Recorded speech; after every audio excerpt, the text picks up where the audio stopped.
बाद यहाँ ठीक है पर कुछ मैम। डिटेल डेफिनेशन है। तो सबसे पहली डेफिनेशन जो कि हम ऑक्सफोर्ड डिक्शनरी में पढ़ते हैं, ये बोलती है कि psychology is the scientific study of mental process and behaviour. It is study of mind and how it works. अब इस डेफिनेशन ने क्या किया, कंसाइज कर लिया। जो डेफिनेशन रिजेक्ट हुई थी उसको भी, जो डेफिनेशन एक्सेप्ट नहीं हुई थी उसको भी, और जो डेफिनेशन इनकम्प्लीट थी उसको भी। उसको भी। ठीक है, जैसे ठीक है। माइंड, माइंड की डेफिनेशन क्या हुई थी, रिजेक्ट हो गई थी। हाँ जी। ठीक है, मेंटल प्रोसेस, इसकी डेफिनेशन क्या हुई थी, इनकम्प्लीट थी और एक्सेप्ट भी नहीं हुई थी। ठीक है, तो हाँ जी। साइकोलॉजी क्या है, मनोविज्ञान क्या है, वैज्ञानिक अध्ययन है मानसिक प्रक्रियाओं का। ठीक है, और व्यवहार का। मनोविज्ञान व्यवहार का। मानसिक प्रक्रियाओं और व्यवहार का वैज्ञानिक मेरे अध्ययन। का। ठीक है, हाँ जी। ये मन का अध्ययन करता है और ये पता लगाता है कि किस तरीके से मन अपना काम करता है।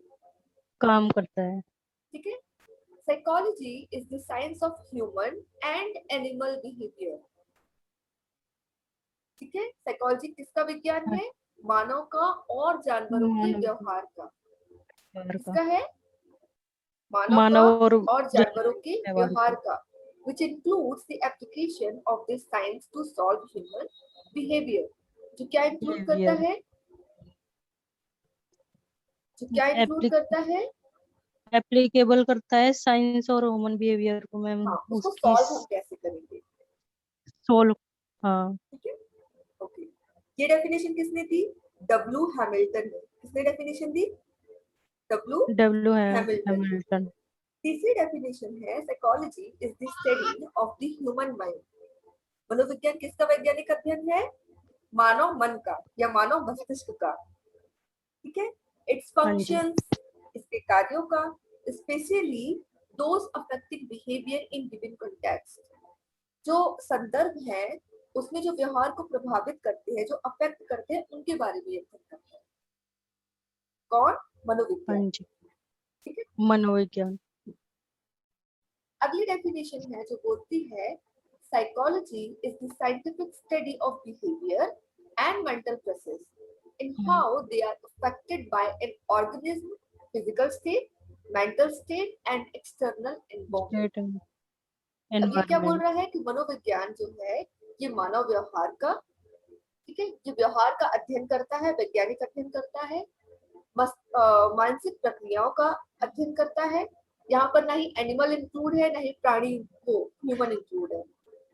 ठीक है, हाँ किस जी। तरीके से वो एक फिजिकल स्टेट को प्रभावित कर रहे हैं, मेंटल स्टेट को प्रभावित कर रहे हैं, और हमारे जो आसपास का वातावरण है उसको प्रभावित एक्सटर्नल। कर रहे हैं। हाँ जी। ठीक है, अब बात करते हैं रूट्स ऑफ ठीक है। साइकोलॉजी, मनोविज्ञान की जड़ें क्या है। हाँ। ठीक है, तो जैसे कि ये जो शब्द है, ये जो साइकोलॉजी है, ये क्या डिफाइन कर रही है, scientific study of behaviour and mental process. मनोविज्ञान क्या है, व्यवहार का और मस्तिष्क मानसिक प्रक्रियाओं का वैज्ञानिक अध्ययन है। अब इनको क्या करते हैं, कुछ टुकड़ों में बांट देते हैं। ठीक है, तो सबसे पहले क्या बांटा, ठीक है। बिहेवियर। बिहेवियर का मतलब क्या है, व्यवहार का मतलब क्या है, anything that you do can be observed. कोई भी चीज जो आप करते हो जिसका अवलोकन किया जा सके। कोई भी चीज, आप सो रहे हो, खा रहे हो, रो रहे हो, जो भी चीज सामने वाला ऑब्जर्व कर ले वो क्या है, आपका व्यवहार। व्यवहार ठीक है, ऑब्जर्व करते हैं। ठीक है। मेंटल प्रोसेस क्या है, हाँ। इंटरनल एक्सपीरियंस, हाँ क्योंकि आप किसी को दिखा नहीं सकते ना आपकी मानसिक प्रक्रियाएं क्या है।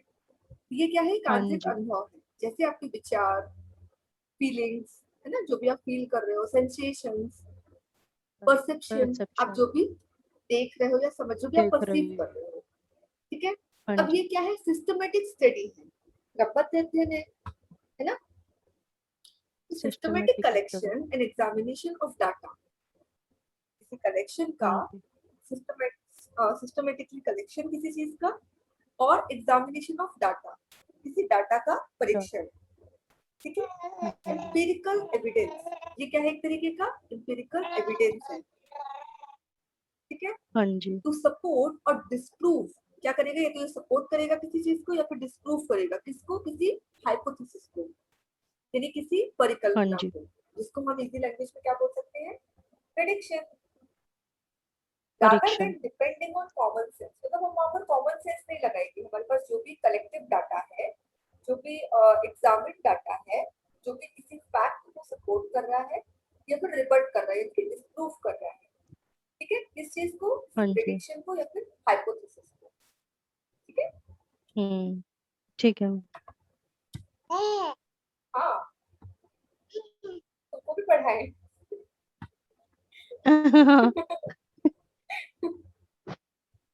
ये सो के उठा है मैम अभी। अभी ये क्या है ना, 10th मंथ का ही है, इसलिए ज्यादा परेशान कर रहा। कोई बात नहीं, कोई बात नहीं, उसको चुप करा, उसको आप ना हाँ। सुला दो थोड़ा सा, वो बीच बीच में खेलेगा ना तो मेरा मन खेलने में लग जाएगा, मतलब, हाँ। है ना। तो हो सकता है भूख भूख लगी, उसको कुछ खिला पिला दो। ले लो आप 5 मिनट का ब्रेक, ले लो आराम से, ले लो, क्लास कंटिन्यू करो। हाँ जी।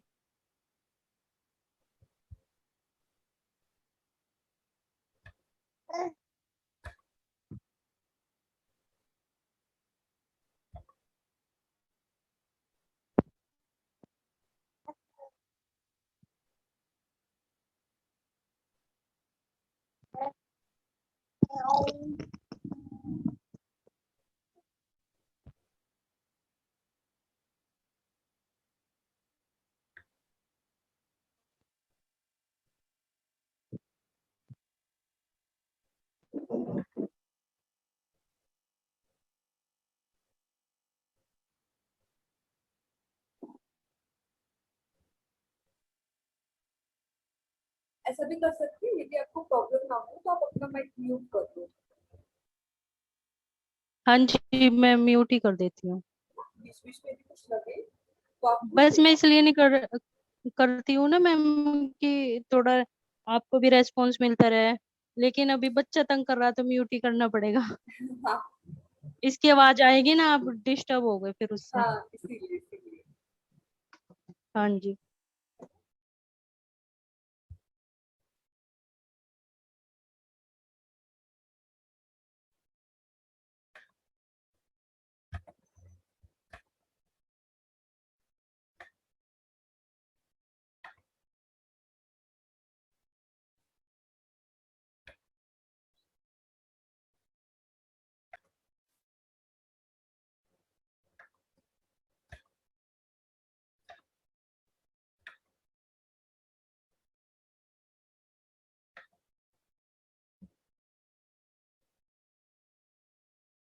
ठीक है, ये साइकोलॉजी के कुछ रूल्स थी, है ना। इसके बाद है, जी। इसके बाद इसके जो सब फील्ड्स है, एरियाज है, और या फिर इसके थोड़े थोड़े स्कोप है। इनको वैसे तो हम पढ़ चुके थे, आज इसको थोड़ा सा जल्दी जल्दी को रिवाइज कर लेते हैं। तो ये ब्रॉड और डाइवर्स फील्ड है, जिसको दो ब्रॉड कैटेगरीज में डिवाइड किया गया है। पहले को हम बोलते हैं प्योर साइकोलॉजी, यानी कि प्रोवाइड फ्रेमवर्क एंड थ्योरी, है ना, और basic concept of psychology, formulation of psychological principles and theory. इसके बाद क्या है, अप्लाइड साइकोलॉजी, मतलब ये प्योर साइकोलॉजी है, बट इसका यूज मेनली प्रैक्टिकल फॉर्म में होता है ना, जब किसी चीज को किसी चीज पर अप्लाई करना है, like application of principles, rules, technique of psychology is done, जिस तरीके से मनोवैज्ञानिक प्रक्रिया है वो है। इसके बाद ये ब्रांचेस है जिनको हम डिटेल में पढ़ चुके थे, general psychology, normal psychology, social psychology, experimental, physiological, जिसमें कि हम एमआरआई, सीटी स्कैन वगैरह करते हैं, है ना। पैरा साइकोलॉजी, जिनकी टेलीपैथी वगैरह पढ़ते हैं, रीबर्थ, जियो साइकोलॉजी, डेवलपमेंटल साइकोलॉजी, जिसमें हम ग्रोथ और लाइफ स्पैन पढ़ते हैं, comparative psychology, study of animal behaviour, यानी कि हम तुलना कर रहे हैं यहाँ पर, cognitive psychology, thought process and cognition, ठीक है। इसके बाद हो गए थे मैम ये तो। Educational psychology, clinical psychology, organisational psychology, legal psychology, forensic psychology, है ना, मिलिट्री, पॉलिटिकल, सोशल साइकोलॉजी। मतलब साइकोलॉजी इतना फैला हुआ है कि आप इसको वहीं पर छोड़ नहीं सकते। ये कुछ इसके सबफील्ड्स हैं जिनके जिनको कुछ डाटाज में डिवाइड किया गया है ना। कितने लोग कितना कितना तरीके से इसको पढ़ सकते हैं। देखिए यहाँ पर एक नया इंजीनियरिंग साइकोलॉजी, इंडस्ट्रियल साइकोलॉजी, देखिए साइकोलॉजी को लगभग हर स्टूडेंट पढ़ रहा है, एग्रीकल्चर का, लॉ का, है ना, और इंजीनियर जो है, एमबीए जो लोग कर रहे हैं, सभी लोग इसको पढ़ रहे हैं। हाँ जी। ठीक है, इसके बाद ये थोड़ी सी और डिटेल्ड हिस्ट्री है कि हम इसको बहुत पुराने टाइम से पढ़ रहे हैं, मतलब इसको हम बोल सकते हैं हजारों सालों से पढ़ रहे हैं। ठीक है, इसको पढ़ा जाता था पर एक ऑर्गेनाइज्ड मैनर में नहीं पढ़ा जाता था। ठीक है, इसीलिए हम क्या बोलते हैं, कुछ मनोवैज्ञानिक इसको अभी क्या बोलते हैं कि सॉफ्ट साइंस है, ना ये पूरी तरीके से साइंस है, ना ये पूरी तरीके से आर्ट है, मतलब ये क्या है, सॉफ्ट साइंस है। और इसीलिए प्राइमा फेसी बेसिस पे लगता है कि हर इंसान साइकोलॉजिकल है, साइकोलॉजिस्ट है। ठीक है, यदि हम इसकी जड़ों की बात करें तो हम बोल सकते हैं कि 2000 साल पुराना है। जो अर्ली फिलोसोफर्स थे, बायोलॉजिस्ट थे, फिजियोलॉजिस्ट थे और एंशिएंट ग्रीक थे, ये मानते हैं कि ये जो साइकोलॉजी है, इसके जो रूट्स है, ये कब की है, 2000 साल पहले। हिप्पोक्रेट्स ग्रीक फिजियोलॉजिस्ट थे, उन्होंने ये सोचा कि मनोविज्ञान क्या है, मन और आत्मा के चारों ओर घूम रहा है। इन्होंने ये विश्वास भी किया कि इसको फिजिकल सब्सटेंस से नहीं बनाया गया है। ठीक है, और इसको हमने क्या बोला, dualism. This is called mind body dualism, मतलब ये मन को भी विश्लेषित कर रहा है और शरीर को भी विश्लेषित कर रहा है। ये देखते हुए कि mind and body as two different things that interact, ये भी देख रहा था, मतलब ये चीज भी अध्ययन किया गया इस चीज का कि ये इसके जो ये दोनों अलग अलग चीजें हैं, मन और शरीर। ठीक है, 350 बीसी में प्लेटो जो ग्रीक फिलोसोफर थे, इन्होंने ये बिलीव किया कि who we are and what we know are innate, मतलब हम जो कुछ भी सीख रहे हैं, जो कुछ भी हम समझ रहे हैं, ये हमें इनबॉर्न पता चल रहा है। हम पैदा होते ही ये सारी चीजें सीख जाते हैं कि हम कौन है। ठीक है, जैसे मोटिवेशन हम बोलते हैं ना, दो प्रकार के होते हैं, एक होता है इनेट, एक होता है एक्वायर्ड। इनेट जो हम जन्म से ही सीखते हैं, जैसे खाना पीना, ये सारी चीजें हमें पहले ही पता होता है कि हमारी भूख के लिए भी प्रेरक क्या है, प्यास के लिए भी प्रेरक क्या है। एक्वायर्ड मतलब समाज में अपना एक विशिष्ट स्थान बनाना। हाँ जी। इसके बाद अरिस्टोटल आए, जो कि कौन थे, प्लेटो के स्टूडेंट थे। कल हमने आपको बताया था ना, प्लेटो, अरिस्टो, मैकियावेली। तो अरिस्टो जो कि प्लेटो के स्टूडेंट थे, उन्होंने ये विश्वास किया कि हम कौन है और हम क्या है, हम क्या जानते हैं, ये एक्वायर्ड फ्रॉम एक्सपीरियंस है। हम ये अनुभवों से सीखते हैं कि हम कौन है। एक छोटा बच्चा जब पैदा होता है तब उसको पता होता है कि वो क्या है, या उसको पता होता है वो कौन है। और जैसे जैसे बड़ा होता है, वैसे वैसे अपने पेरेंट्स से, अपने स्कूल से, अपने दोस्तों से सीखता है, यानी कि वो क्या कर रहा है, अक्वायर कर रहा है। ठीक है, ये थोड़ी सी इसकी डिटेल्स है, इंपॉर्टेंट पीपल जो कि मनोवैज्ञानिक विकास में काम आए। तो अरिस्टोटल 384 से 322 बीसी तक रहे। इन्होंने कुछ एजम्पशंस बनाए अवलोकन से बाहर आकर ह्यूमन बिहेवियर के रिगार्डिंग। इन्होंने ये भी विश्वास किया कि जितनी भी चीजें थी, जिसमें कि ह्यूमन इंक्लूड है, आत्मा इंक्लूड है, ये इनमेट है, जो उनसे मिले जुले हैं। ठीक है, फिर भी जो ह्यूमंस है, उनका कंपैरिजन किस चीज से हो रहा है, दूसरे जानवरों से। Humans however compared to other animals, ठीक है, उनकी रेशनल सोल्स होती है, मतलब सबकी आत्मा अलग अलग है। अरिस्टोटल ने क्या बोला, सबकी आत्मा अलग अलग है, जानवरों में अलग और अलग अलग इंसानों में अलग। इस अलग। प्रकार thus humans are not only physical but also rational।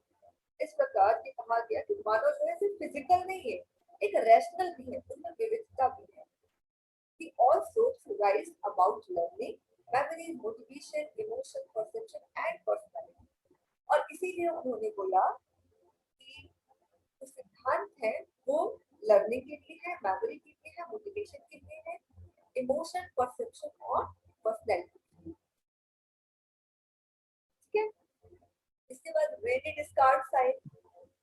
ठीक है, ये कब आए, 1596 से 1650 में। और इन्होंने सपोर्ट किया इस व्यू को कि ह्यूमंस एंटर करते हैं संसार में जब, ठीक है, तो उन्हें कुछ भी नॉलेज नहीं होती। ठीक है, कैसे हो सकती है? उन्होंने इस बात पर भी आर्ग्यू किया कि भगवान जो है वो सेल्फ परफेक्शन और इनफिनिटी, मतलब भगवान भी इम्परफेक्ट है। कोई चीज सेल्फ परफेक्ट कब होती है? जब वो आगे चलकर लोगों से सीख रहे होते हैं। मतलब एक पैदा हुआ बच्चा किसी भी उम्र का हो जाए, यदि आप उसको एक जगह पर बंद करोगे तो वो कोई भी नई चीज नहीं सीख पाएगा। कभी आप प्लेन में बैठे ही नहीं तो आपको टर्बुलेंस से डर लगेगा, कभी आप ट्रेन में बैठे ही नहीं तो आपको ट्रेन की आवाज से डर लगेगा। ठीक है। उन्होंने ये भी नोट किया कि उनका जो कंसेप्शन था बॉडी को लेकर, वो एक मशीन है। हमारा शरीर क्या है? एक मशीन है, कैन बी स्टडीड, जिसका अर्थ है किया जा सकता है। ठीक है। अब इन्होंने क्या किया, इसके रूट्स को डिवाइड कर दिया। जैसे हम इसको कैसे पढ़ सकते हैं? फिलोसफी और chemistry, physiology and chemistry, philosophy and physiology, usually और फिलोसफी एंड फिजिक्स। मतलब ये कहीं ना कहीं किन चीजों पर चल रहा है? शरीर शरीर शरीर और शरीर, ये सिर्फ बॉडी को इलस्ट्रेट कर रहा है। ठीक है। मनोविज्ञान से पहले हमारी लाइफ कैसी थी? तो फिलोसफी मन के बारे में क्वेश्चन पूछती है कि does perception accurately reflect reality? How is sensation turn into perception? हम जो फील कर रहे हैं वो परसीव कैसे कर सकते हैं? जैसे कहते हैं ना, कोई चीज हमें महसूस हो रही है, हम कोई चीज इंट्यूट कर रहे हैं, या क्या कर रहे हो इसको लिखो मत प्लीज। Hello, hello ma'am. इसका क्या लिख रहे हो? लिखो मत। अच्छा मैम, ये पता नहीं कहाँ से वो ऑप्शनल में आगे बैक ही नहीं हो रहा है। It's okay. ठीक है। ये फिलोसफी ठीक है। क्या ये फिलोसोफर क्या क्वेश्चन पूछ रहे हैं मन के बारे में, कि जो परसेप्शन है वो, मतलब हम जो कभी कभी होता है ना, सुना देखा भी गलत हो जाता है। तो क्या हमने जो सुना वो सच में था, या क्या जो हमने महसूस किया वो सच में हुआ? ठीक है। और फिजियोलॉजी क्या है? ये सिमिलर क्वेश्चन पूछता है मन के बारे में, बायोलॉजिकल पर्सपेक्टिव से रिलेट होकर। और ये क्या कर रहा है? साइंटिफिक मेथड दे रहा है जो प्रिडिक्ट करेगा आगे क्या होगा, सिस्टमैटिकली हाँ ऑब्जर्व जी। करेगा इवेंट्स को, और ये क्या करेगा? उन प्रिडिक्शन को सपोर्ट सपोर्ट कर। करेगा। ठीक है।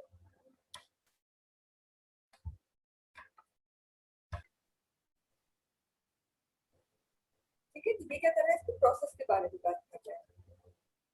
हाँ जी। साइकोलॉजी से पहले लाइफ कैसी थी?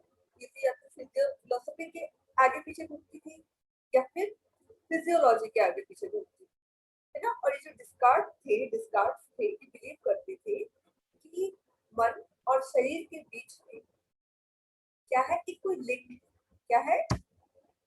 लिंक। लिंक है। 2000 साल बाद जॉन लॉक आए। कौन आए? हॉब्स लॉ रूसो के बारे में पढ़ा है ना जो आप लोगों ने? लोग। हॉब्स लॉ हाँ रूसो के जी। बारे में पढ़ा है ना? हाँ जी, जोन लोग के बारे में भी। हाँ।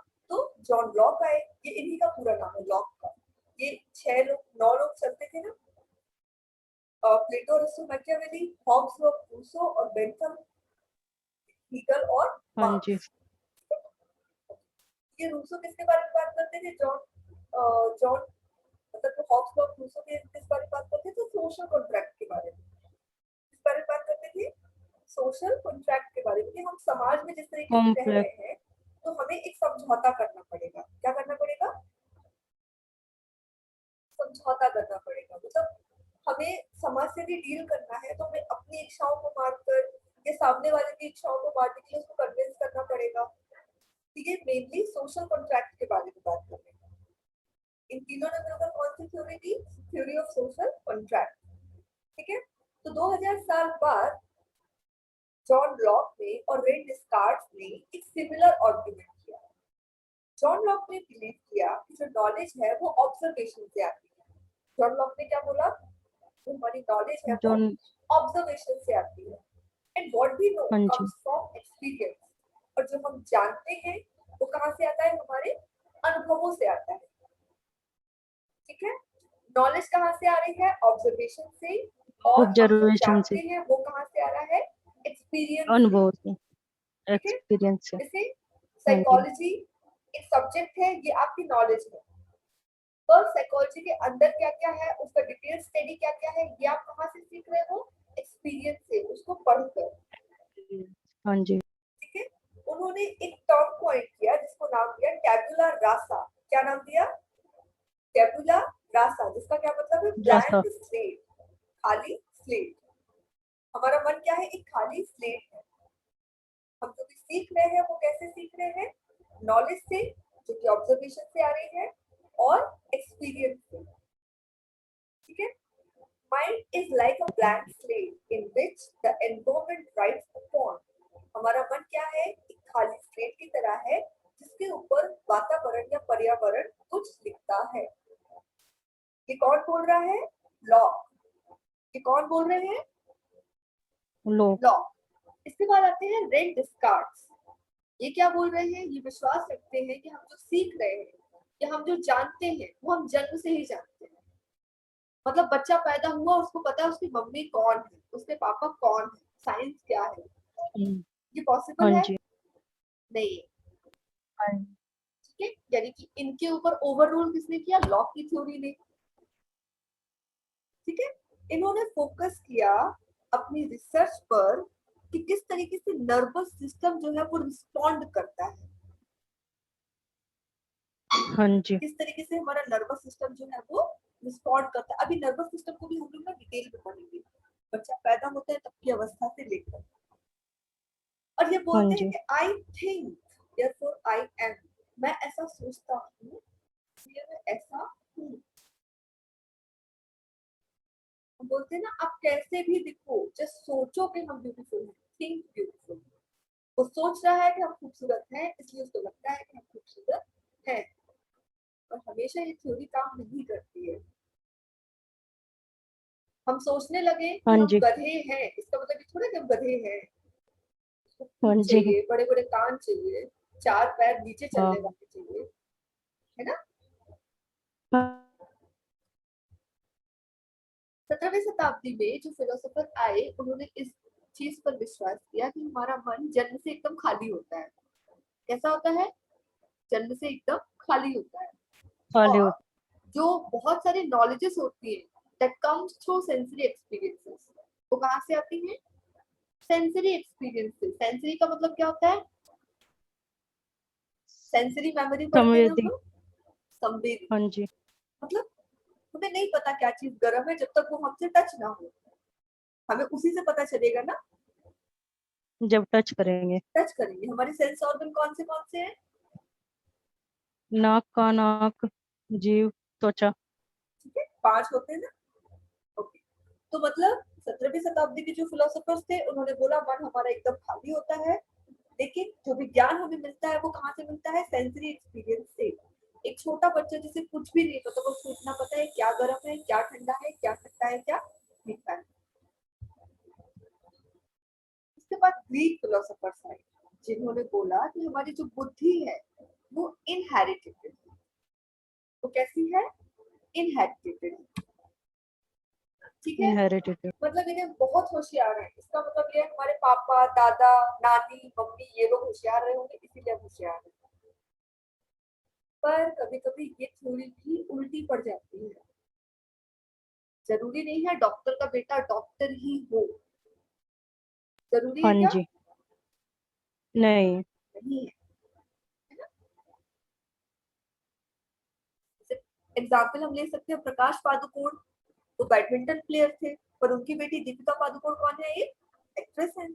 एक्टर्स है, इसके बाद अब मनोविज्ञान का जो विकास था, इसमें जो महत्वपूर्ण भूमिका निभाई वो किन किन लोगों ने निभाई?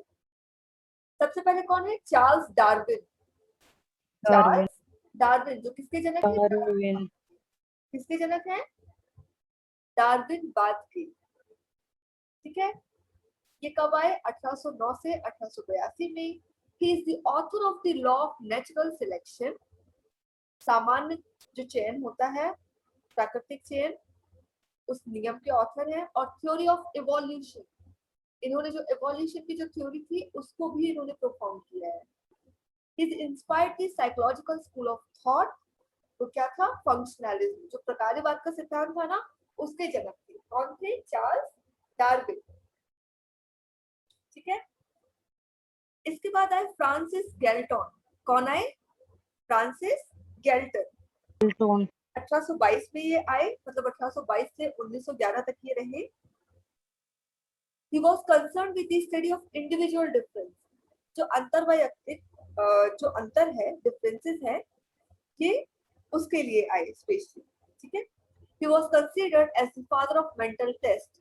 तो फ्रांसिस गैल्टन कौन है? Father of mental test. ये किस सन में, मेंटल टेस्ट ये किस सन में रहे? 1822 से 1911 तक। ये मे बी इनका ईयर ऑफ बर्थ और ईयर ऑफ डेथ है। ठीक है। चार्ल्स डार्विन, फादर ऑफ डार्विनवाद। ठीक है। जो डार्विनिज्म थ्योरी है वो भी इन्होंने दी। लॉ ऑफ नेचुरल सिलेक्शन, उसके ये ऑथर रहे हैं। थ्योरी ऑफ इवोल्यूशन इन्होंने ही लिखी है। और जो साइकोलॉजिकल स्कूल ऑफ थॉट प्रकार्यवाद है, ये इन्होंने उसको इंस्पायर किया है। इसके बाद आए आपके Ernest Weber, Max Weber, Ernest Weber. ठीक है। उसके बाद कौन आए आपके? Ernest Weber. यहाँ पे आप लोग फोटो भी देखते जाइएगा। ठीक है। सबसे पहले अर्नेस्ट वेबर है, फिर गुस्ताव फेशनर है, और फिर हर्मन वॉन हेल्महोल्ट्ज है। ठीक है। तो अर्नेस्ट वेबर कब आए? ये रहे 1795 से 1878 तक। इसके बाद गुस्ताव फेशनर आए, जिनकी डिटेल उतनी इंपॉर्टेंट नहीं है। फिर आए हर्मन वॉन हेल्महोल्ट्ज। ठीक है। तो ये कौन थे? जर्मन फिजिशियन थे who started experimenting with behaviour through scientific methodologies. जो वैज्ञानिक विधियां थी, ठीक है, उसके थ्रू इन्होंने व्यवहार का अध्ययन करना शुरू किया। और वैसे ये कौन थे? German physician. ये कौन थे? German physician. फिजिशियन इसके बाद आए आपके विलियम वुड। वीडियो को हम ऑलरेडी पढ़ चुके थे, आज इसको थोड़ा सा पढ़ेंगे। कौन आए? William would. इनको हम क्या बोलते हैं? आधुनिक मनोविज्ञान के पिता। ये कौन है? आधुनिक मनोविज्ञान के पिता। ज्ञान के पिता। इन्होंने मनोवैज्ञानिक अध्ययन की पहली प्रयोगशाला शुरुआत की, स्थापना की। कहाँ पर? लिप्जिंग, जर्मनी, 1879 में। इन्होंने एक मशीन भी बनाई that measured the time lag between people's hearing a ball hit the platform and they're pressing a telegraph key. मतलब आप किसी चीज को, किसी आवाज को, जैसे उन्होंने बोला ना, a ball hit the platform, तो आपने यहाँ से कोई बॉल फेंकी और उसको आपने कितनी देर में सुना, है ना? मतलब जो साउंड है वो हमारे विजन से ज्यादा स्पीड में जाता है। जो साउंड है वो क्या करता है? इस विजन से ज्यादा स्पीड में जाता है। जैसे आप टीवी खोलेंगे जब, तो आपको आवाज पहले आएगी और दिखाई बाद में देगा, हाँ जी है ना? If you have notice. तो वुंड हैज टेकन द हाँ measure the atoms of mind. Wound ने किस चीज को मापा? एटम्स ऑफ माइंड, हमारे मन के जो अणु हैं उनको। The fastest and simplest mental process, इसको क्या बोला गया? सबसे तेज और सबसे साधारण मानसिक प्रक्रिया। ठीक है। जी विलियम वुंड को हम क्या बोलते हैं? मनोविज्ञान, आधुनिक मनोविज्ञान का पिता बोलते हैं। इन्होंने मनोविज्ञान की पहली प्रयोगशाला की स्थापना की लिप्जिंग, जर्मनी, 1879 में। लिविंग जर्मनी में हाँ जी इन्होंने एक मशीन बनाई जिससे ये पता लगे कि आप कोई चीज, जब कोई चीज एक्ट होती है तो आपको सुनाई कितनी देर में देती है। हाँ जी ठीक है। और इन्होंने किस चीज के मापन की खोज की? मन के अणु की, एटम्स ऑफ द माइंड, है ना? जो क्या है? फर्स्ट और सिंपलेस्ट मेंटल प्रोसेस है। प्रोसेस इसके बाद है स्टिनली हॉल। ये कौन थे? उनके स्टूडेंट थे। सब एक दूसरे से निकल कर ही आए, तो हमारे गुरुजी ने जो किया हम हाँ भी वही करेंगे, उन्हीं के नक्शे कदम पर हाँ चलेंगे। यानी कि चलेंगे विलियम वुड के स्टूडेंट कौन थे? Stanley hall. हॉल ठीक है। जिन्होंने किस चीज की स्थापना की? who established what many considers as first American laboratory at John Hopkins University in 1883। 1879 में पहली वैज्ञानिक प्रयोगशाला की स्थापना हुई, ठीक है। हाँ जी, जबकि 1883 में पहली अमेरिकन मनोवैज्ञानिक प्रयोगशाला की स्थापना हुई। हाँ जी, 1879 में विश्व की वर्ल्ड की पहली मनोवैज्ञानिक प्रयोगशाला की स्थापना हुई लिप्जिंग में, जर्मनी में। लिप्जिंग में जबकि 1883 में पहली अमेरिकन प्रयोगशाला की स्थापना हुई। कौन सी यूनिवर्सिटी स्थापना में? हुई, जॉन हॉपकिंस यूनिवर्सिटी। हॉपकिंस, हाँ जी, किसने की? स्टेनली हॉल ने। जो कौन थे? वो हॉल ने, उनके स्टूडेंट थे, स्टूडेंट, ठीक है। अब आए हरमन इबिंगहॉस। कौन आए? Hermann Ebbinghaus, a Ewing German host, who reported on the first experiments on memory. 1885 में इन्होंने क्या किया? स्मृति पर सबसे पहला प्रयोग किया। क्या किया? स्मृति पर, मेमो मेमोरी पे हाँ, मेमोरी सबसे पर पहला क्या किया? प्रयोग, सबसे पहला प्रयोग किया, पहला प्रयोग, ठीक है। हाँ जी,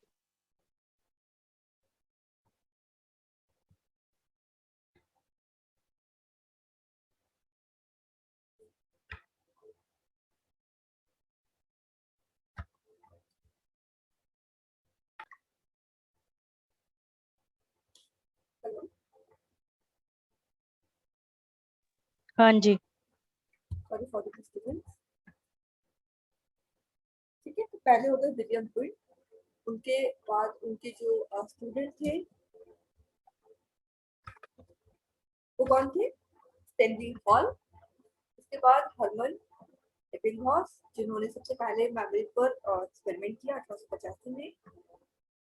इसके बाद आया अपना अमेरिकन साइकोलॉजिकल एसोसिएशन। इसकी स्थापना कब हुई? 1892 में। It has governed tremendously in size and today has many different divisions. इसके अब बहुत सारे डिवीजन हैं, ठीक है। अभी उतना जानना इम्पोर्टेंट नहीं है। अब अमेरिकन साइकोलॉजिकल एसोसिएशन के फादर कौन थे? स्टेनली हॉल, ठीक है। इसके बाद कुछ फीमेल्स थी जो कि आई लिम्स में। सबसे पहले कौन थी? मैरी विटन कॉलकिंस, ठीक है। ये अमेरिकन साइकोलॉजिकल एसोसिएशन की पहली प्रेसिडेंट थी। कौन थी? पहली फीमेल प्रेसिडेंट थी। और 1905 में कौन थी? मेमोरी रिसर्चर, ठीक है। इसके बाद आया आपकी मार्गरेट फ्लॉय वॉशबर्न। इन्होंने साइकोलॉजी में पीएचडी की थी। और ये कौन थी? एनिमल बिहेवियर रिसर्चर, ठीक है। इसके बाद ये स्कूल ऑफ थॉट्स हम पढ़ चुके थे, है ना। थोड़ा थोड़ा इसको देखेंगे। सबसे पहले था आपका संरचनावाद, जिसके फादर कौन थे? एडवर्ड टिचनर, ठीक है। टिचनर, इन्होंने कॉन्शियस एक्सपेरिमेंट एक्सपीरियंस के बारे में अध्ययन किया था थ्रू इंट्रोस्पेक्शन, आत्मनिरीक्षण के आधार पर। इन्होंने क्या कहा कि कॉन्शियस एक्सपीरियंस जो है ये कंपोज किए जाते हैं सेंसेशन से, फीलिंग से और इमेजेस से, ठीक है। इसके बाद आपका जो इंट्रोस्पेक्शन है ये प्रोसेस है ऑफ स्टडीइंग द सेल्फ और सेल्फ एग्जामिनेशन। जो इंट्रोस्पेक्शन है ये खुद का अध्ययन करता है, स्व का अध्ययन करता है, तो फिर स्व परीक्षण का अध्ययन करता है। और संप्रेक्षण, हाँ, और इस चीज को, इंट्रोस्पेक्शन को इंट्रोड्यूस किसने किया? Saint Thomas of Aquinas. Aquinas के जो सेंट थॉमस हैं उनके थ्रू इसका अध्ययन, सॉरी, इसका परिचय करवाया गया। इसके बाद आया आपका प्रकार्यवाद यानी कि फंक्शनलिज्म। इसके फादर कौन थे? William James. इन्होंने डिफाइन किया व्यवहार को और जो मेंटल फिनोमेना है in terms of their functions in man's adjustment to his behaviour environment. एक जो इंसान है, आदमी है, वो किस तरीके से व्यवहार में या वातावरण में समायोजन करता है, ठीक है। It is very much influenced by Darwin's theory of evolution. जो डार्विन की थ्योरी थी ये सबसे ज्यादा उससे प्रभावित हुआ है। कौन? प्रकार्यवाद, ठीक है। प्रकार्यवाद, तो डार्विन की थ्योरी किसने दी है? थ्योरी ऑफ इवोल्यूशन किसने दिया है? चार्ल्स डार्विन ने, ठीक है। इसके बाद है आपका गेस्टाल्ट साइकोलॉजी। ये मैक्स वर्दाइमर, वोल्फगैंग कोहलर, कर्ट कोफका, को ये कहाँ पर आया? आपकी गेस्टाल्ट साइकोलॉजी में। इन्होंने ये विश्वास किया, ये बिलीव किया कि the human mind imposes meaning to related experiences कुछ जो संबंधित अध्ययन होते हैं ये उनके बारे में उनको इम्पोज करता है। ये भी बोलता है कि the study of human behaviour should be holistic. तो मानव व्यवहार का जो अध्ययन है वो क्या होना चाहिए, पूर्ण रूप से होना चाहिए। एंड द होल इज हाँ ग्रेटर जी, than the sum of it part. और जो होल का मतलब है यहाँ पर वो इसके पार्ट से बड़ा होना चाहिए।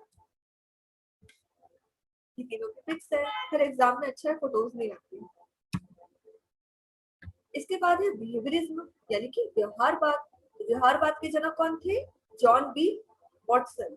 कॉटन, इन्होंने क्या एम्फसाइज किया, the need to study what is observable. हमें ये समझने की जरूरत है कि क्या अवलोकित किया जा सकता है। Its objective was to predict and control behaviour.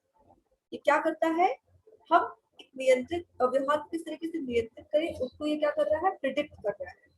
मतलब कि SR psychology, stimulus response psychology. ठीक है।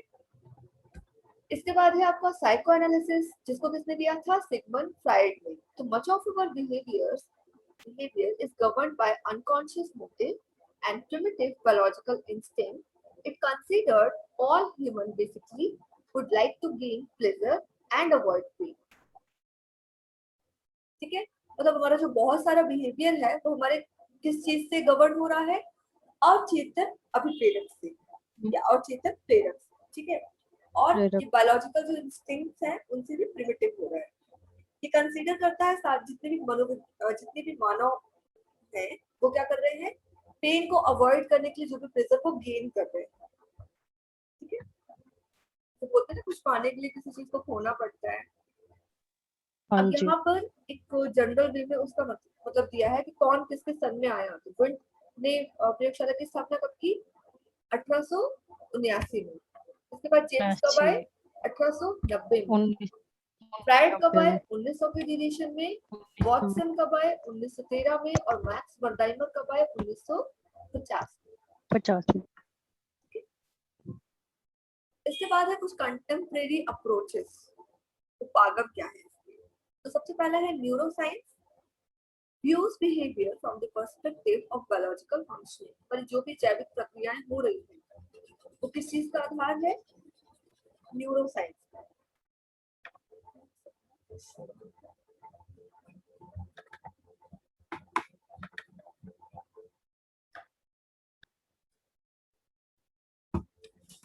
ठीक है। तो न्यूरोसाइंस क्लियर हो गया। इसके बाद है साइकोडायनामिक, जब बिलीव करता है उन डायनेमिक, व्यवहारों पर जो कि हमारे अंतर मन से मोटिवेट हो रहे हैं। तो मोटिवेट हो रहे हैं अंतर मन से, अंतर्मन, अनकॉन्शियस फोर्स से जो मोटिवेट हो रहे हैं, over which a person has little control. हमारे अनकॉन्शियस बिहेवियर पर हमारा कंट्रोल होता है। तो कभी गुस्सा आ रहा है पर नहीं कर सकते, हाँ जी, वरना एलकेटी वायरस आगे आ जाएगा, लोग क्या कहेंगे।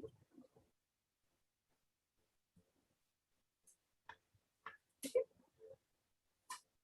इसके बाद है आपका behavioural focuses on observable behaviour. ठीक है। कॉग्निटिव एग्जामिन करेगा how people understand and think about the world.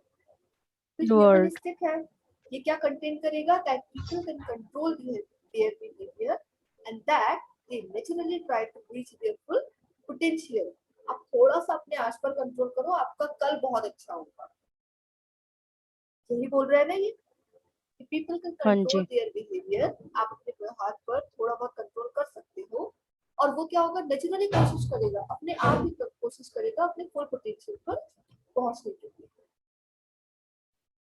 ठीक है। ये कुछ वर्क्स हैं which is not that much important।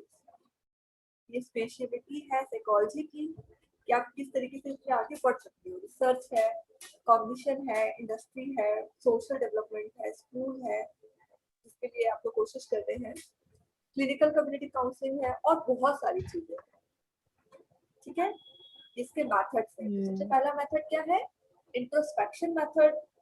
इसके बाद है आपको ऑब्जर्वेशन मेथड, फिर साइंटिफिक और experimental method, clinical, case study, correlational method, interview method, survey, longitudinal study, cross sectional study. अब इनको देखते हैं धीरे धीरे क्या है। तो सबसे पहला क्या है, इंट्रोस्पेक्शन मेथड। इंट्रोस्पेक्शन का मतलब क्या हो रहा है, हम खुद को इंस्पेक्ट कर रहे हैं।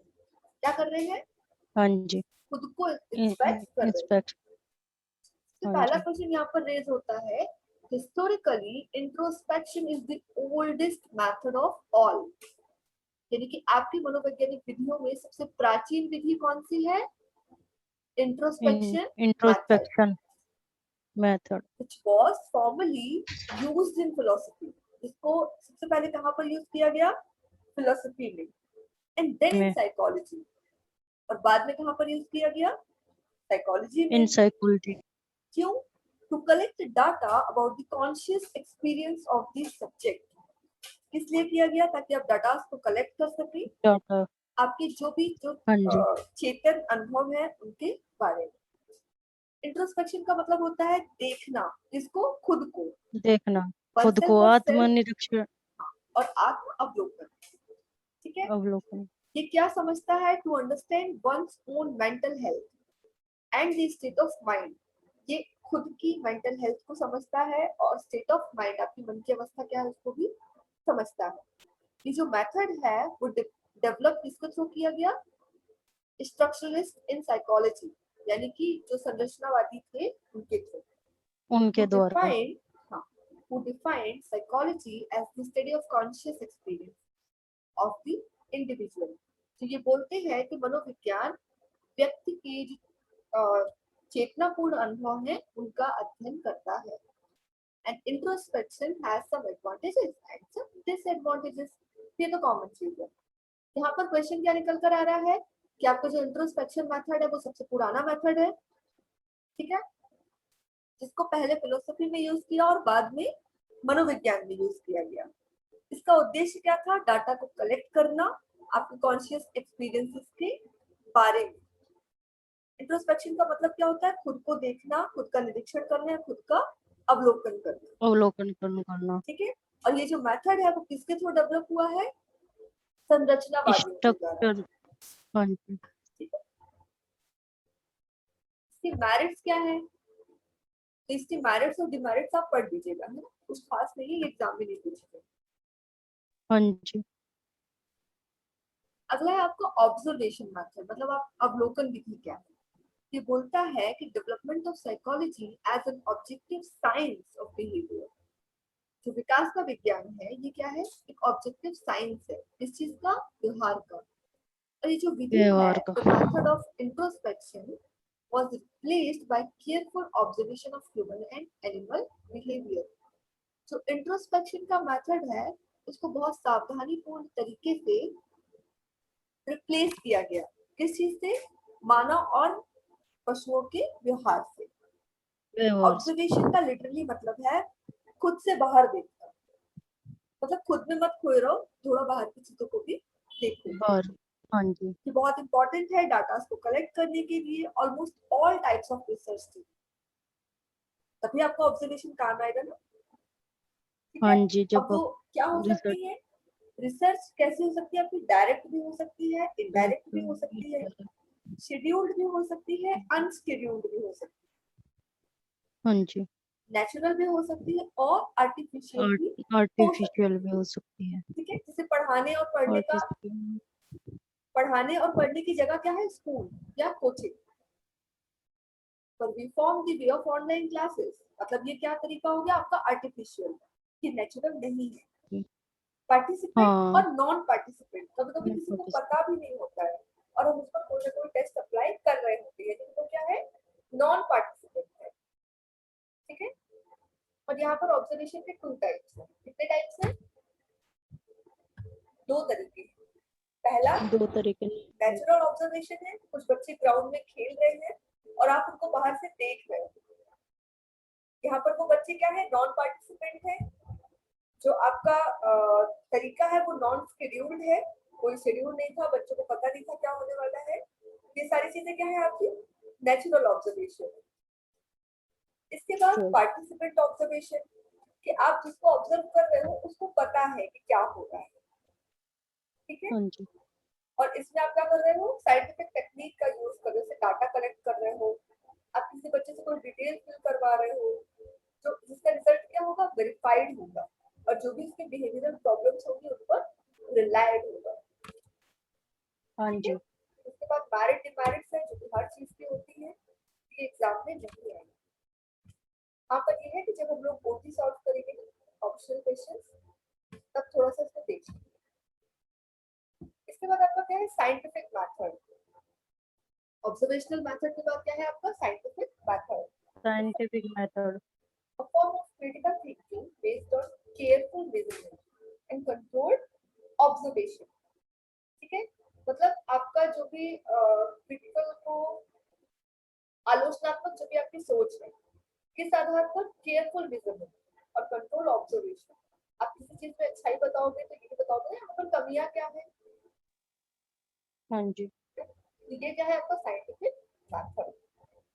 मेथड अब इसमें कुछ एलिमेंट्स हैं, आप क्या क्या करोगे, ऑब्जर्वेशन करोगे किसी चीज का, डिफाइन करोगे कोई प्रॉब्लम डिफाइन क्या है ना, प्रपोज करोगे किसी हाइपोथेसिस को, किसी परिकल्पना को। ये ठीक वैसे ही है जैसे हम प्रैक्टिकल करते थे ना, फाइल तैयार करते थे, तब जो हमारे टेस्ट हाँ जी तरीके से होते थे। पहले ऑब्जर्व करते थे, फिर प्रॉब्लम डिफाइन करते थे, फिर एक हाइपोथेसिस देते थे, एन एजुकेटेड गेस देते थे, टेस्ट है ना, एविडेंस गैदर करते थे, फिर किस तरीके से हम क्या क्या चीजों को इंक्लूड कर रहे हैं वो करते थे, हाइपोथेसिस को टेस्ट करते थे, रिजल्ट को पब्लिश करते थे और एक थ्योरी बिल्ड करते थे। तो ये सारी हाँ चीजें जो जी हमने ऊपर बताई है इनकी थ्योरी क्या है, ये आपका तरीका है किसी साइंटिफिक मेथड को अप्लाई करने का। अप्लाई करें कुछ टर्म्स है से हाइपोथेसिस टेस्टिंग, ये क्या है scientifically testing the predicted outcome of an experiment और educated guess about the relationship with the variables. जो आपके चर है उनके जो भी संबंध है उन सब के बारे में एक पढ़ा लिखा गेस। एजुकेटेड गेस मतलब ये नहीं कोई भी आकर कुछ भी बोल रहा है, हमने चूंकि एक साइंटिफिकली टेस्ट किया है कुछ प्रेडिक्शंस जिनसे निकल कर आए हैं और उन आधारों पर उन अनुभवों या प्रयोगों के आधारों पर हम क्या कर रहे हैं एजुकेटेड गेस निकाल रहे हैं, ठीक है, अनुमान लगा रहे हैं। इसके बाद है ऑपरेशनल डेफिनेशन। ऑपरेशनल डेफिनेशन क्या है, define scientific concept by stating specific actions or procedures used to measure it। इसका जो भी आपको मापन की जिन भी चीजों का यूज करेंगे तो सारी चीजें एक साइंटिफिक कॉन्सेप्ट को डिफाइन करेंगे। ठीक है, यहाँ पर एक्सपेरिमेंटल मेथड का एक तो तरीका है कि मान लिया ऊपर एक पॉपुलेशन है, ठीक है, पॉपुलेशन कितनी है 100 है, सो हाँ इसका जो सिलेक्शन है वो रैंडम है, चयन का जो आधार है वो क्या है रैंडम है, ठीक है। रैंडम है अब इसका जो असाइन किया गया है वो भी कैसे किया गया है रैंडमली, ठीक है। हाँ जी इसको बाद में क्या किया 50-50 के दो ग्रुप में डिवाइड कर दिया। पहला ग्रुप क्या हो गया एक्सपेरिमेंटल ग्रुप, ठीक ग्रुप है, दूसरा क्या हो गया कंट्रोल ग्रुप।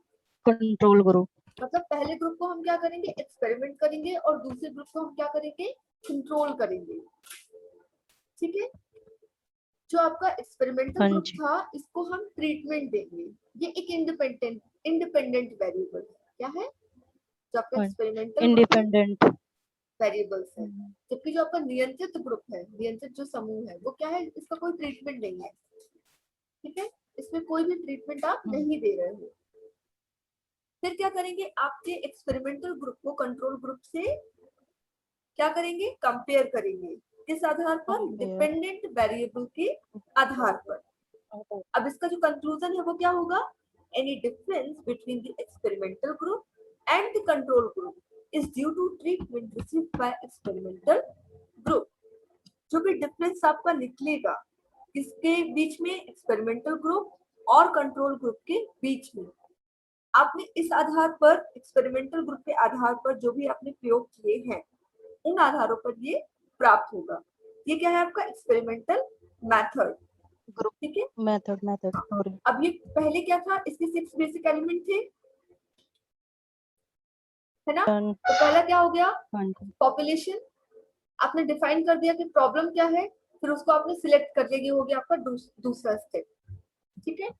इसके बाद फिर क्या किया आपने एक प्रिजम्पशन बना ली, एक हाइपोथेसिस दे दी, इसके बाद आपने और भी आगे की प्रक्रिया की जो भी रिक्वायर्ड थी और लास्ट में आपने क्या किया थ्योरी दे दी यानी कि कंक्लूजन दे दिया, ठीक है। इसके बाद जो साइंटिफिक मेथड है ये क्या कर रहा है, एक ऐसी अप्रोच है जिसको साइकोलॉजिस्ट ने यूज किया है सिस्टमैटिकली नॉलेज एक्वायर करने के लिए। या फिर व्यवहारों को या फिर और जो इंटरेस्ट का अदर फिनोमेना है उनको डिफाइन करना। कि क्या आइडेंटिफाई करेगा, क्वेश्चन ऑफ इंटरेस्ट क्या है, फॉर्मुलेशन क्या है ना, जैसे कि थ्योरीज और हाइपोथेसिस है, और जो भी रिसर्च की जो भी प्रॉब्लम है जिसको डिजाइन किया गया है उन सारी चीजों को। अगेन इसकी मेरिट्स है और डिमेरिट्स है। इसके बाद है आपका क्लिनिकल मेथड। ये क्या है, ये मेथड है जिसको प्राइमरली यूज किया गया है इसलिए इंफॉर्मेशन कलेक्ट करने के लिए, जो कि बिहेवियरल जो भी प्रॉब्लम्स होती है मेल एडजस्टेड होते हैं, कुसमायोजन जिसको हम बोलते हैं, एंड डिविएट केसेस जो कि कुछ बुरे केसेस होते हैं या फिर जो नेगेटिव केसेस होते हैं। इस ये जो विधि है इसका जो मेन पर्पस है, मेन जो ऑब्जेक्टिव है वो क्या है कि इंडिविजुअल केस का अध्ययन करता है, ठीक है, और ग्रुप का भी अध्ययन जी, करता है। इसलिए to detect and to diagnose their specific problems, ये पता लगाने के लिए और उनकी जो स्पेसिफिक प्रॉब्लम्स है उनको डायग्नोस करने के लिए, and to suggest therapeutic measures to rehabilitate them in their involvement। ये उसको क्या करेगा, सजेस्ट करेगा जो भी थेरेपीज होगी अकॉर्डिंगली, और उनको रिहैबिलिटेट करेगा उनके एनवायरनमेंट के अकॉर्डिंग।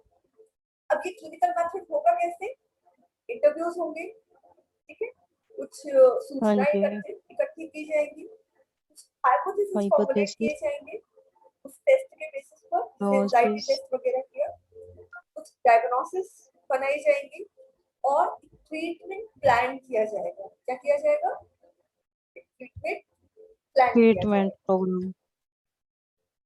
इसके बाद है आपका केस स्टडी। इससे पहले कितनी को पढ़ चुके, मेथड्स पढ़ चुके, हाँ एक जी, बार फटाफट रिवाइज कर लेते हैं। कितने मेथड्स पढ़ चुके हैं, सबसे पहले इंट्रोस्पेक्शन मेथड, ठीक है, जरूरी हाँ नहीं आप जी, क्रम में बताओ, आप आगे पीछे बता सकते हो, ठीक है। इसके बाद ऑब्जर्वेशन मेथड, मेथड, फिर ऑब्जर्वेशन मेथड को दो नेट, तरीकों में बांटा गया, नेचुरल और पार्टिसिपेंट ऑब्जर्वेशन, ठीक है। इसके बाद साइंटिफिक मेथड, ठीक है, हमने कुछ एलिमेंट्स पढ़े थे, क्लिनिकल मेथड और फिर केस स्टडी। केस स्टडी क्या केस है, किसी स्टडी, सब्जेक्ट की in depth study. Case study क्या है, किसी सब्जेक्ट की in depth study. It is study, it is the in depth analysis of person, group और फिनोमेना।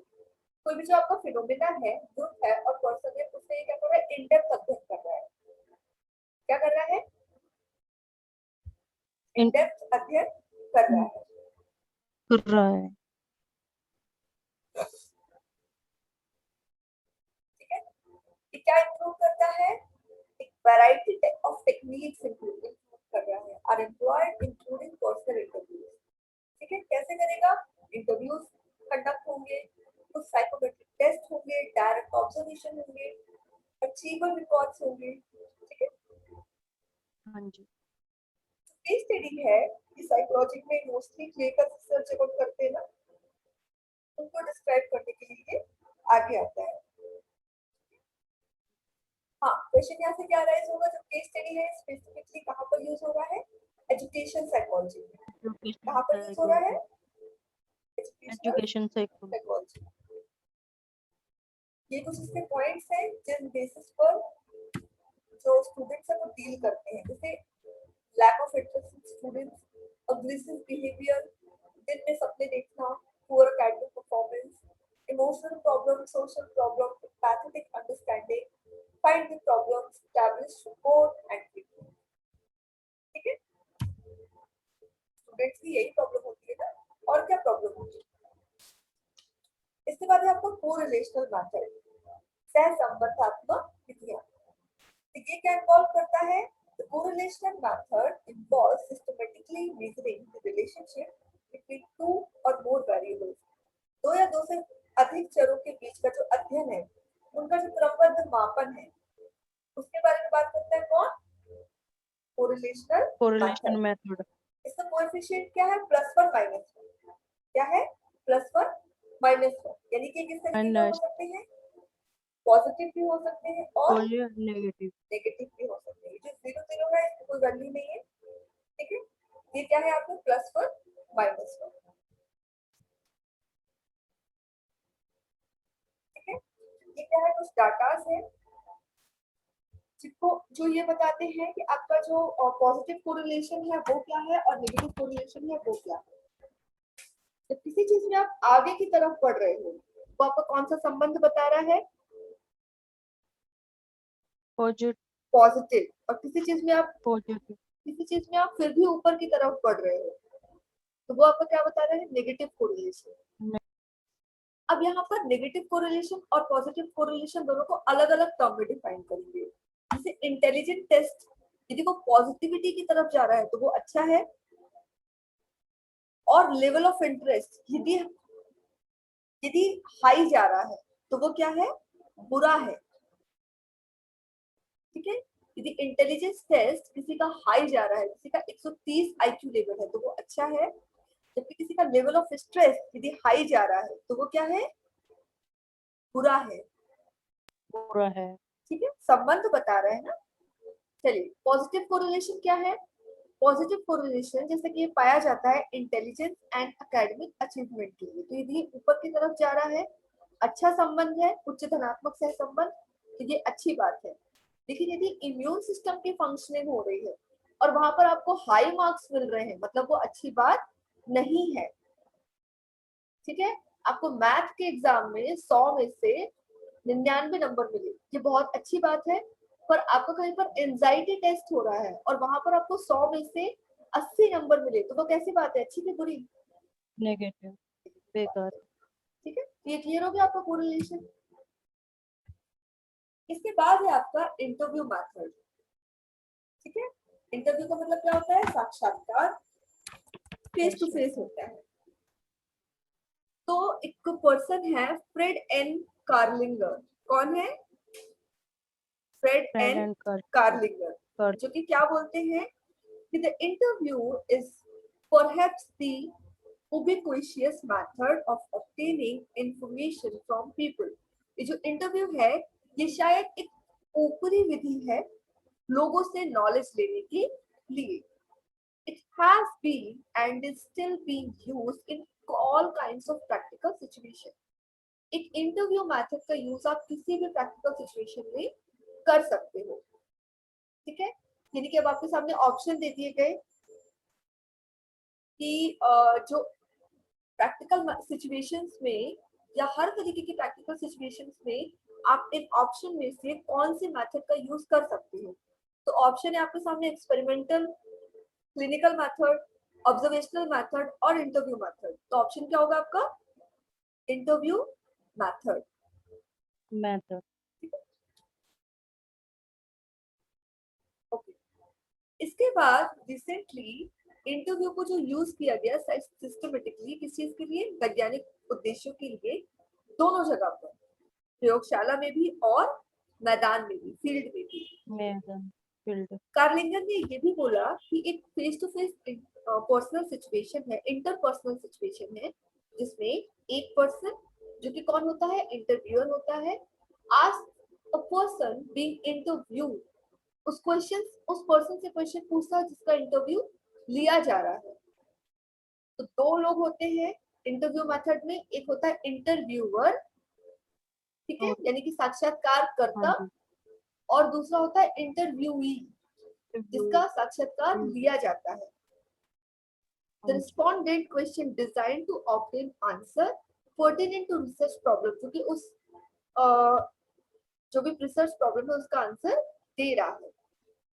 ठीक है, अब पीवी यूंग है जो निकल कर आए, जिन्होंने डेफिनेशन क्या दी कि interviewing is not a simple way to conversation between interrogator and informant.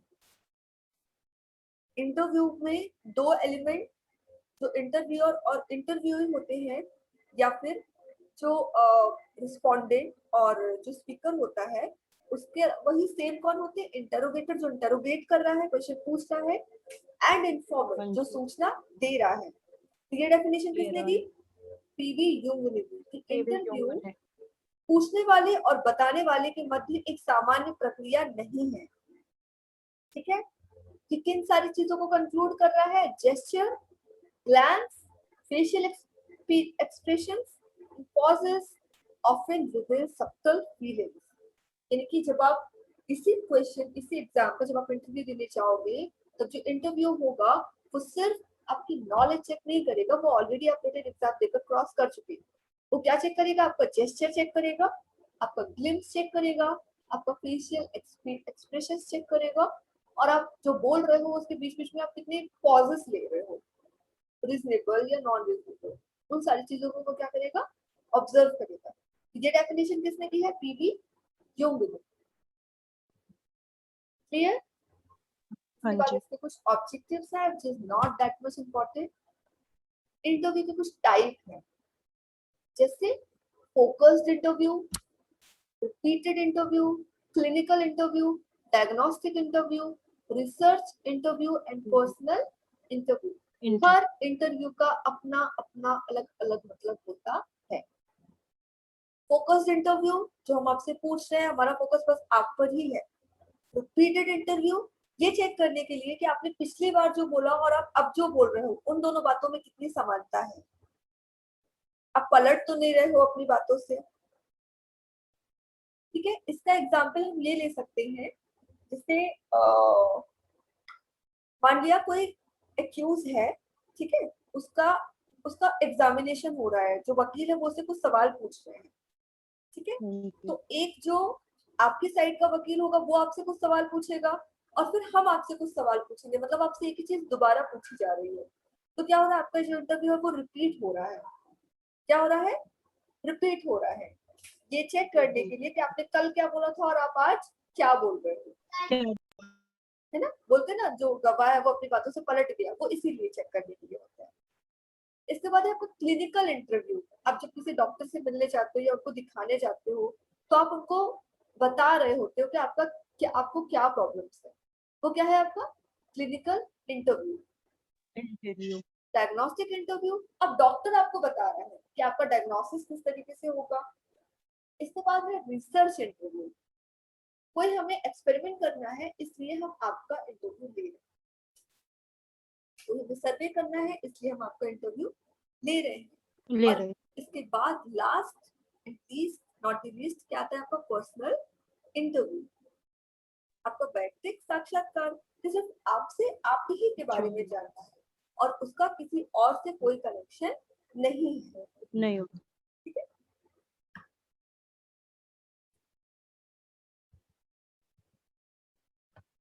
Psychology के गोल्स क्या क्या है, इसके लक्ष्य क्या है? तो सबसे पहले किसी चीज को डिस्क्राइब करना। इसको डिस्क्राइब करना मानव बिहेवियर को, जो कि केयरफुल डिस्क्रिप्शन से शुरू होता है, किस तरीके से इंसान सोचता है, फील करता है और किसी स्पेसिफिक सिचुएशन में एक्ट कर रहा है। किसी चीज को एक्सप्लेन करना, किसी चीज को प्रिडिक्ट करना, टू प्रिडिक्ट पीपल्स बिहेवियर, कि आप आज गुस्सा किए मतलब आप खराब हो, आपने कल अच्छे से बात की मतलब आप अच्छे हो। ठीक है। Control, we can change or influence people's behavior once we know what's in their mind। यदि कोई इंसान गुस्सा कर रहा है तो हम एकदम चुप हो जाएंगे, शांत हो जाएंगे। यदि कोई हंसी मजाक कर रहा है तो उसके सामने शायद हंसने बोलने लगे। तो हम चेंज हो सकते हैं और इन्फ्लुएंस हो सकते हैं इंसान के उस बिहेवियर से। एक बार कि हम जान जाए कि उसके दिमाग में क्या चल रहा है। जैसे छोटा बच्चा जान जाए पापा आज गुस्से में है, तो वो पास उनके नहीं जाएगा। ठीक है। इसके बाद है इम्पोर्टेंस ऑफ साइकोलॉजी। तो क्या है इसकी भूमिका? महत्वपूर्ण, मतलब इसकी जो महत्ता है वो क्या है? अंडरस्टैंडिंग बिहेवियरल फैक्टर्स, जो आपकी व्यवहारिक कारक होती है उसको समझता है, जो कि क्या प्रमोट करते हैं? हेल्थ को। हेल्थ दोनों तरीके की हो सकती है, आपकी मेंटल हेल्थ भी और physical health. Effects of disease, जो आपके रोग है उन पर क्या प्रभाव पड़ता है, यानी कि कौन सी डिसीज को इफेक्ट करेगा? जुकाम को ये इफेक्ट नहीं करेगा, ये इफेक्ट करेगा आपकी साइकोलॉजिकल वेलबींग को। प्रिवेंटिंग इलनेस, जो भी बीमारियां हैं ये उनको रोकेगा। ठीक है। अब आपको कल फीवर आ गया, ये उन बीमारियों को नहीं रोकेगा, ये आपके व्यवहार में जो चेंजेस हो रहे हैं उससे जो बीमारियां होंगी उसको रोकेगा। स्ट्रेस से सिर दर्द होता है, आपको किसी काम में मन नहीं लगता है, ये उन सारी बीमारियों को रोकेगा। ठीक है। Critical analysis of health policy, आपकी जो भी स्वास्थ्य नीति है उसका क्रिटिकल एनालिसिस करेगा। इम्प्रूव करेगा आपके हेल्थ जो टीम मेंबर्स हैं उनके बीच में रिलेशनशिप की। मतलब आपको गुस्सा आ रहा है, आप कोई भी एक्ट कर रहे हो, आपके परिवार का भी उस पर असर पड़ेगा या उस चीज का आपके परिवार पर भी असर पड़ेगा। आपके पेन को मैनेज करने में ये क्या करेगा, हेल्प करेगा। साइकोलॉजी, जैसे कभी कभी आपको बहुत गुस्सा आ रहा हो पर आपको पता है यदि आप गुस्सा करोगे तो शायद आपके बच्चे पर गलत प्रभाव पड़ेगा, ये क्या कर रहा है, आपके हाँ पेन को जी। मैनेज कर रहा है। ठीक है, आप क्या करोगे, अपना गुस्सा पी जाओगे, खुद ही आप मैनेज करोगे। Improving adherence to medical advice, हर बार आपको मेडिकल एडवाइस की जरूरत पड़े, ये उन चीजों में सुधार ला रहा है। ठीक है, ये उतना इम्पोर्टेंस नहीं है, ये जो नर्सिंग फील्ड है उससे इसका कुछ योगदान बता रहा है कि उससे इसका संबंध क्या है। मतलब खुद को समझना, नर्सिंग एंड साइकोलॉजी, दूसरे को समझना और पेशेंट्स को समझना। नर्स का काम यही होता है ना, आप बताइए क्या दिक्कत है, डॉक्टर आ रही है, हाँ जी। पर हम लोग क्या हाँ। करेंगे, खुद ही इसको दूर करेंगे। या नर्स का मतलब है हेल्प करना, सर्व करना, या किसी इलाज से, या वो जो डॉक्टर के पास जो नर्सेज होती है उससे इसका कनेक्शन नहीं है।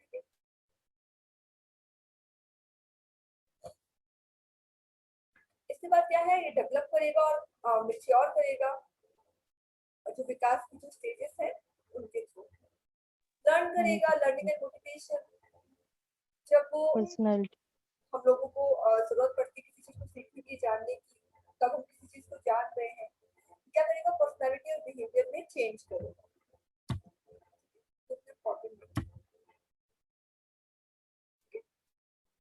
सो आज की क्लास ओवर। हाँ जी। कल हम लोग परसेप्शन वगैरह पे जंप आउट करेंगे। मैम वो आपकी जो वीडियो थी ना आपने भेजी थी, वो मैम उसकी थी मेमोरी की। मेमोरी की वीडियो थी ना आपने हाँ भेजी हाँ थी कल। हाँ हाँ। हाँ, वो सफिशियंट है मेमोरी के लिए। अरे उसको भेजने का मतलब ये था, आप उस साइट पर जाइए, है ना, जो हमने लिंक भेजी थी, और उसको क्या कीजिए, उस अच्छा चैनल को अच्छा। आप सब्सक्राइब कर दीजिए, उसमें आपको और वीडियोस मिल जाएंगी। उसमें हाँ दो वो तो तीन कर दी थी पार्ट मैम, और एक। उसमें 2-3 पार्ट हाँ। मेमोरी के